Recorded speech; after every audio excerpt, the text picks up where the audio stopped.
எந்த அரசாக இருந்தாலும் பெருந்தலைவர் காமராஜர் என்ன முதல்வரா, அதுக்கு முன்ன இருந்து திடீர் 2வது முதல்வரா வந்தாரா, குமாரசாமி ராஜாவா இருக்கட்டும், நீதி கட்சியில எத்தனையோ முதல்வர்கள் எல்லாமே புதுசா தான் வந்தாங்க. நம்முடைய புரட்சி தலைவர் எம்ஜிஆர் சொல்லுவோம்ல, அதிமுகவை ஆரம்பிச்சவர், அவர் என்ன ஏற்கனவே முதல்வர் பதவியில் இருந்தார், எம்எல்ஏவா இருந்தார்.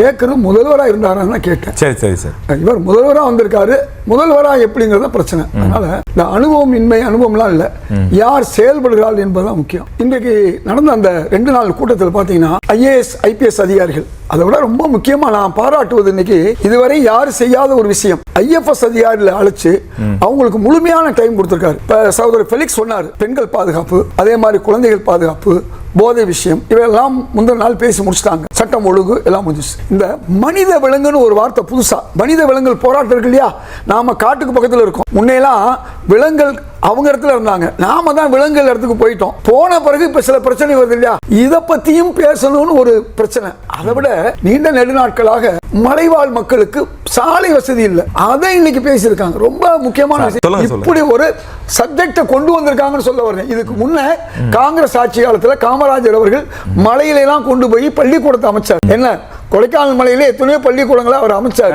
அது நான் சொல்லல, அதுக்குள்ள சாலையை போட்டார். ஆனா உட்புற பகுதிகள் இருக்கு இல்லையா, நீங்க பாக்குறீங்க எவ்வளவு அவலப்படுறாங்க ஒரு பிணத்தை கொண்டு வர்றதுக்கோ, ஒரு நோயாளியை கொண்டு வர. இன்னைக்கு அந்த சப்ஜெக்ட் நீங்க இவையை அது முக்கியத்துவம் கொடுக்கிறது.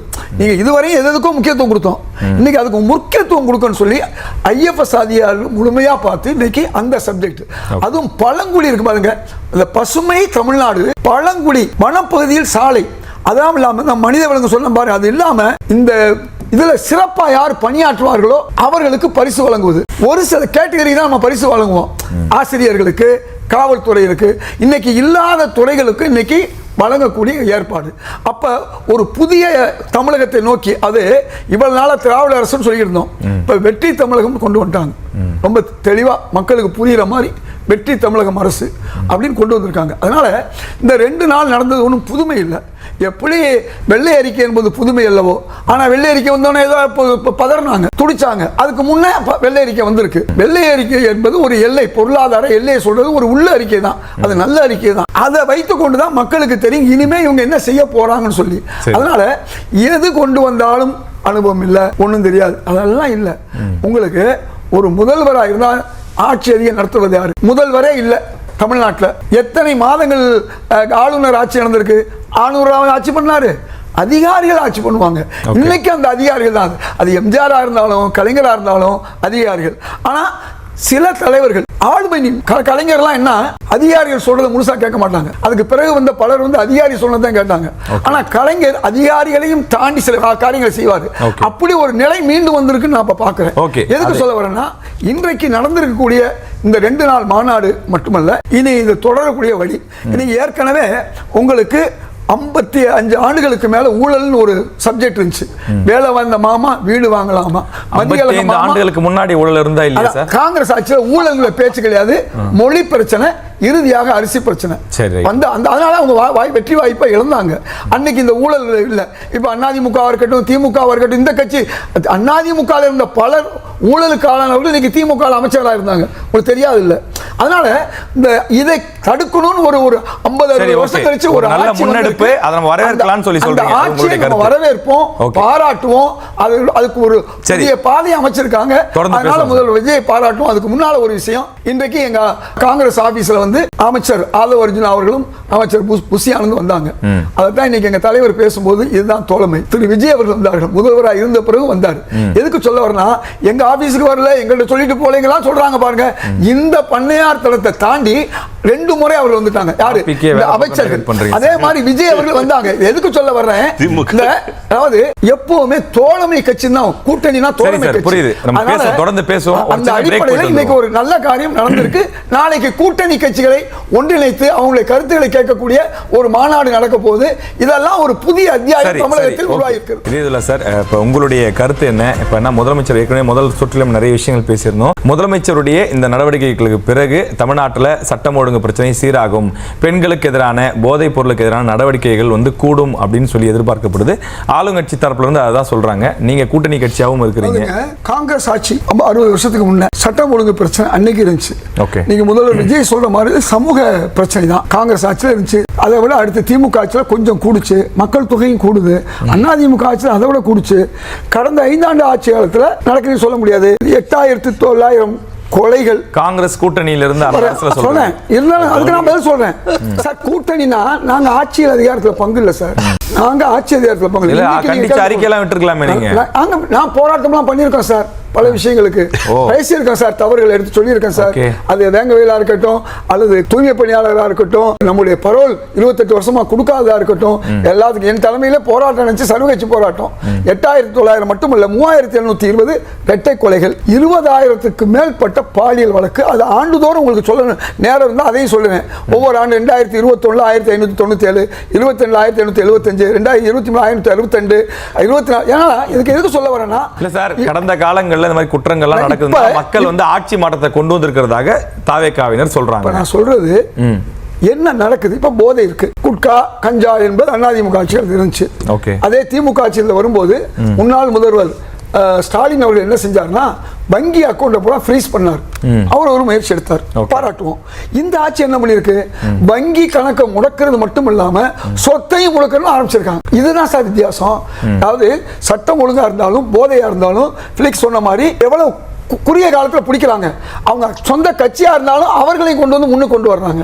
அது போக இப்போ 3வது விஷயம் நம்ம பேசுற விஷயம் வந்து இந்த குதிரை பேரம், கழுதை பேரம்லாம் இல்லை. நான் கேட்குறேன், இந்த எம்எல்ஏக்கெல்லாம் வெற்றி பெற்றார்கள்னா அவங்கள என்ன ஐஸ்கிரீம் சாப்பிடக்கூடிய பப்பாக்களா?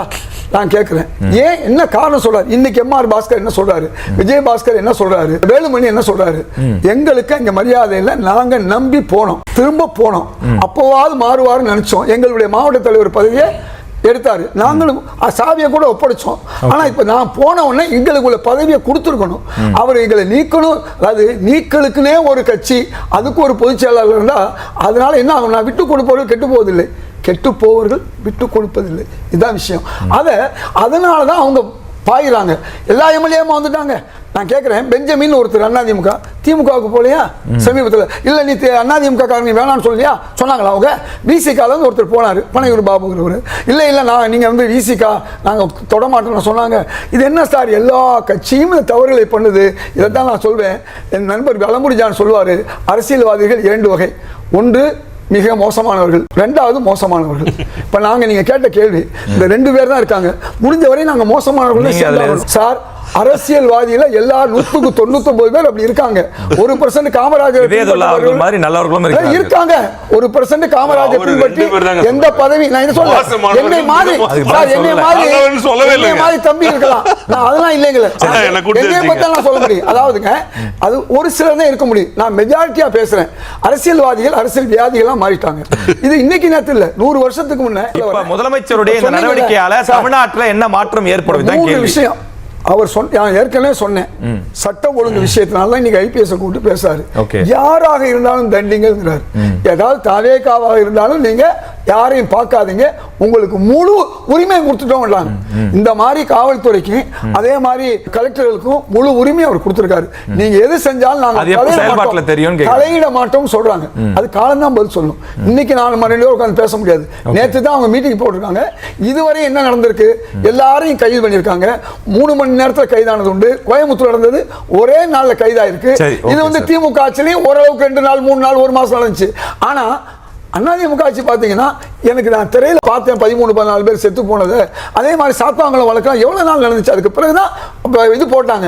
அப்ப ஆட்சி அதிகாரத்தில் உள்ளவர்கள் வந்து அதில் போய் தலையிடக்கூடாது. அதனால இந்த சட்டம் ஒழுங்கு பிரச்சனையை நான் சரி செய்ய சொல்றாரு. அவரை நம்புவோம். இன்னைக்கு ஊழல் இல்லாத ஒரு ஆட்சி நான் கொண்டு வர்றேங்கிறாரு. இன்னைக்கு கல்வித்துறை உங்களுக்கு நன்றாக தெரியும், புதுப்பித்தலுக்கோ அல்லது புதுசாக அனுமதி கொடுப்பதற்கோ நின்று போச்சு. அதே மாதிரி கான்ட்ராக்டர்கள் 30% எங்களுக்கு இப்போ வாங்கலை அவங்க வாயால தான் சொல்றாங்க, நம்ம சொல்லல.